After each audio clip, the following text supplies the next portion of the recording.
இந்த பைபிளை பற்றின செய்தியே நமக்கு ஆச்சரியத்திற்குள் ஆழ்த்துகிறது. பைபிள் என்ற வார்த்தைக்கு புத்தகங்கள் என்று அர்த்தமாம். ஆம், 66 புத்தகங்களை அடக்கி வைத்திருப்பதினாலே அந்த பெயர் வைத்துள்ளனர். இதனை கிட்டத்தட்ட 40 எழுத்தாளர்கள் எழுதியுள்ளனர்.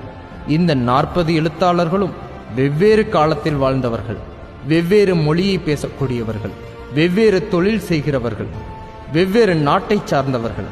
இதில் சிலர் படித்தவர்கள், சிலர் படிக்காதவர்கள், சிலர் மீனவர், சிலர் மருத்துவர், சிலர் ராஜா, சிலர் மந்திரி, சிலர் ஏழை, சிலர் பணக்காரன் என்று வெவ்வேறு நபர்களால் எழுதப்பட்டுள்ள புத்தகம்தான் இந்த பைபிள்.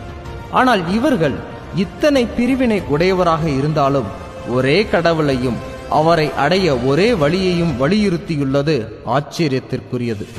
உதாரணம் ஒன்று சொல்லுகிறேன். பள்ளியில் படித்த அனைவருக்கும் இந்த அனுபவம் இருந்திருக்கும். நான் 8ஆம் வகுப்பு படித்து கொண்டிருக்கும் போது எங்கள் வகுப்பில் 42 பேர் படித்து கொண்டிருந்தோம்.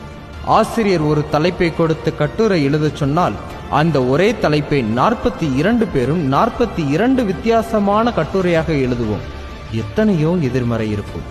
ஆனால் 40 எழுத்தாளர்கள் எல்லா சூழ்நிலையிலும், மொழியிலும், தகுதியிலும், காலத்திலும் வித்தியாசப்பட்டிருக்க எப்படி எதிர்மறையான கருத்துக்கள் இல்லாமல் ஒரே கடவுளையும் அவரை அடைய ஒரே வழியையும் எழுதினார்கள் என்பது வியப்பின் சரித்திர குறியீடாகும்.